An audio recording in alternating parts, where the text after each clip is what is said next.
Yeah, I mean, I don't know very detailed what you do with your projects. I don't know if you would maybe want to share a little bit. And Of course. I've been doing my PhD. This is my 4th year. So now I'm in the phase of finalizing. So I'm doing a research on art workers who fled the country post 2010 when we had the Fidesz, the far right elections. So this past 14 years I'm examining, and the people who fled the country and have been living abroad in various European cities. But my focus is predominantly on those people who still engage with socially engaged art in any kind of form, which means that they are still engaged with the crisis that we are having in Hungary. So like, do they do something related to the homeland, or is their practice can be related to the political crisis or the social crisis that we are living in Hungary? And how does these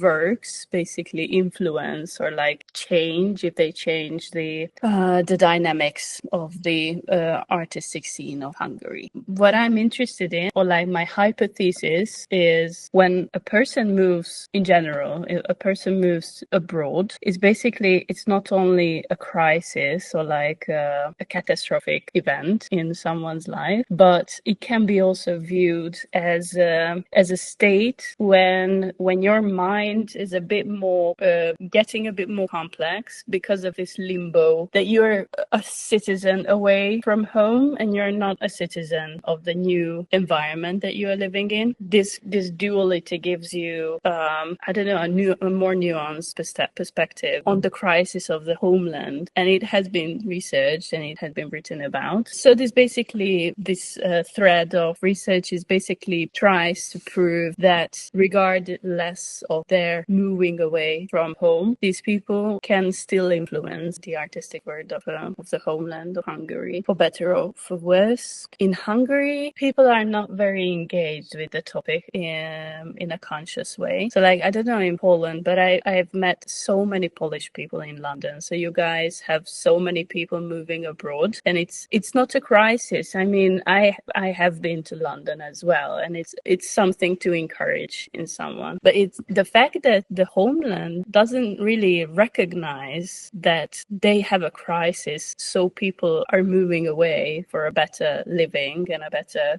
environment, is something that at least it could be addressed it should be addressed in the art world or like the academia. And it's very, very overlooked still. So like, we are a much smaller nation than Poland, but still we have so many people living elsewhere. I was wondering how the artists that migrate, or at least those you work with, they still try to contribute to the scene in Hungary? Not consciously. Like, there are times that I'm dragging them into my project so that their art can be seen in here. There is an example. I have a very good friend in London. He's a fine artist, and he has been exhibiting, and he's an emerging artist, young artist, and the Hungarian scene didn't know about him. Engaged in his fine art about or with Hungarian folk culture and identity. We have this very toxic masculine kind of vibe going on around men. You know, you're probably familiar with that. That's this archaic structure of female and male identities, stuff like that. So he's very into this kind of topic, and he was interested in exhibiting. He was just not given the tools, so I kind of helped him. And now we did an exhibition, and then I invited him to my last year group exhibition, and now he's having an exhibition, solo exhibition at a fine art gallery. So like, there are various scenarios with these people. Mostly the Berlin-based artists or like art workers who engage the most with Hungary, and that is, I think, probably because of the environment of Berlin being a very politicized or like socially engaged kind of artistic scene there. So they are very into consciously doing this kind of exchange as a migrant artist. But yeah, there are so many scenarios. I wonder what it means for them then to do a work about where they come from, somewhere else, like being in Berlin and doing art that relates to Hungary. And it's very interesting that it's being being supported by Berlin or London or whatever city they are in, especially Berlin, because in London it's a more commercial kind of word, and yeah, in Berlin it's very a conscious thing to support. I mean, not now. It's going down basically. What are the strongest borders and limitations that make artists leave from Hungary? I mean, that's definitely the elimination of institutional support, culture institutional support towards artists. The funding system is being demolished, and but also, as I mentioned, the greatest obstacle or the greatest disappointment for these people is it's the environment itself where they used to work in, like try to exhibit. It's like it's not that conscious to raise awareness on inequalities, the political crisis, the social crisis, the whatever LGBTQ crisis, you can name it. It's I mean, it's self-censorship from the artwork, and not just because of, or like not just the political climate. It's like the opposition. It depoliticizes itself too. So like, yeah, censorship, self-censorship, and this non-awareness of the risk of creating this crisis environment from the opposition as well, or like contributing to the erosion or like this destroy of the artwork, a critical artwork, meaningful artwork. I think that's the main trigger, like society itself, to be honest. And the Fidesz government was just a trigger for this. I mean, yeah, also I guess who stays and who leaves is the question, no? Exactly. I mean, it's a case by case scenario. Like more than often I end up like answering these questions, why are you staying or why are you leaving? It's a very, very varied like answer from the artist or the art worker. And it's like more than often it's a personal reason. But like personal can be also an existential crisis. So like in Hungary you cannot live from your art. Do you see this influencing the art that is being created by Hungarian artists outside of Hungary? Of course, they are addressing these kind of issues. Yeah, more than their Hungarian counterparts or like peers, definitely. And in the years that you're researching, would you say this idea of division and limitations, does it evolve in any way, or is it very stable, let's say? The problem is with society here in Hungary is that like during these 14 years, people got tired, like they're actually tired of the crisis that we are living in. And it's basically switched to a survival mode rather than people actually engaging or like doing stuff to change the system. Now there is this blur between the governmental institutions and the NGOs and the goals or aims of individuals, or like the power structure. Whom are you connecting with, or you are doing projects with? It's not very clear now. And like throughout these 14 years, this division, it grew to the point to, it's a very similar situation when it was in the socialism, when actually your neighbor could spy on you, for example. So it's very similar in terms of you don't really trust people anymore, or like your people are in this fatigue mode when they are not really trying to do anything, and it's very depoliticized. So it's like basically the system won. So like this far-right governmental idea won, and people are not really fighting for their rights or fighting for a very interesting and diverse art scene anymore. It's rather than just okay, let's do this and then whatever. Or like the other thing is that I presume it's happening around the world, is that rather than thinking, because it's very tiring to think all the time about the systemic changes, so like the big changes on macro level or like national level or regional level, rather than that, people tend to do stuff when they are still critical and they are still engaged with important topics. They tend to do it in a micro level, and they are not very interested in a wide scope or the wider audience, or like they just gave up. But there are still art projects. It's just that it's not very visible anymore. But then is migration more seen as act of yeah, what you say, I don't know, giving up, or more like a rebellious behavior, or is it just hope and searching for something better? It's a case by case thing as well. I did 2 interviews with senior art professionals, and they were like, they didn't have that same mindset as our age group. So like those people who moved abroad like 8 or 10 or whatever 13 years ago, they were like super young, and most of the time they just went to university or to work a little, and this migrant attitude, it grew basically inside them, this identity, this dual identity, or being a migrant.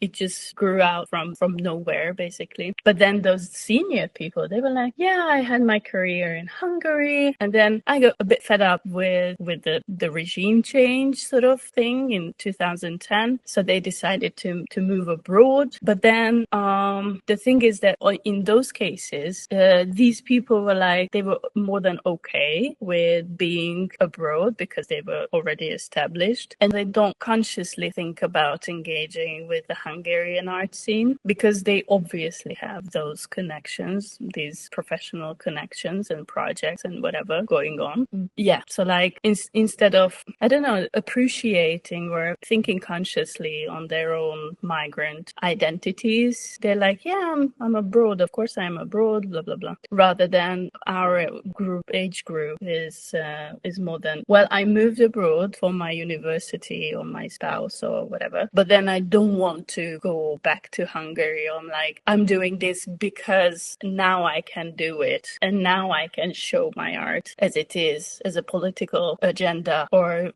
whatever, the topics that can actually raise awareness in a very static and very fatigued kind of Hungarian art scene, where there's not that much going on anymore. And from the homeland, it's what I told you earlier is my anxiety is about people living in Hungary and not thinking consciously about why people are leaving. And they are not really bothered by that, to be honest. The migrant art workers, they are like, yeah, they moved, so whatever. They're in a better space now. They have more money. They have more existence, basically. So they kind of envy those who moved away, rather than, okay, let's do something together because you're there, I'm here. Let's use your new perspective on this Hungarian crisis. Now that you're away, migrant people have this distance from their homeland, so they have a more objective and more nuanced kind of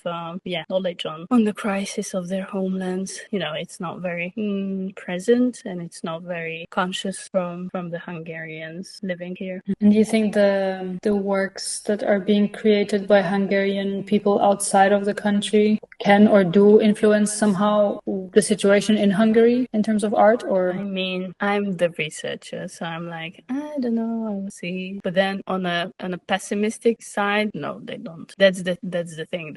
People tend to not look that way where a migrant artist's artwork is, and they don't see what's the critique and what can be done. But I'm hopeful. There are tendencies. I think it's just more about the level of the society where this change is going on. So like it's still on the micro level, or like as if it was something underground, like a punk scene back in the 80s or 90s or whatever.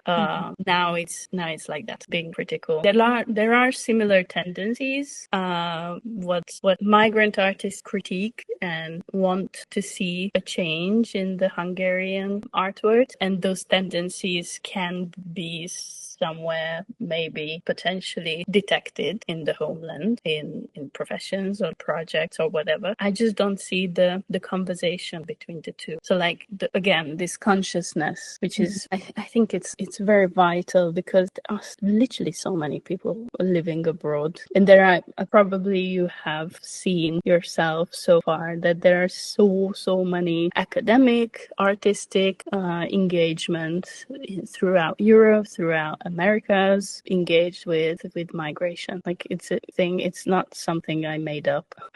And sometimes I do feel that I made this up, and it's not something that exists. And I'm like, yeah, it does. The art scene makes me see this issue as a something that doesn't exist in reality. Something that it's not a real issue. But it's like with Hungary, it's even the feminism, or like the issue with female identities, or like LGBTQ identities, but like just the more basic stuff, like female artists, female professionals, females in general suffer still in this toxic environment because it's still not addressed, as if it wasn't something, a very serious problem, that there are inequalities in society. You know what I mean? Yeah. But like there is this tendency where like you see the issue addressed abroad or elsewhere, and it's very serious and it's very apparent. But like in here, it's like everything is fine. There's a crisis going on, but we cannot do anything about it. That's something else that's there. The crisis is there, and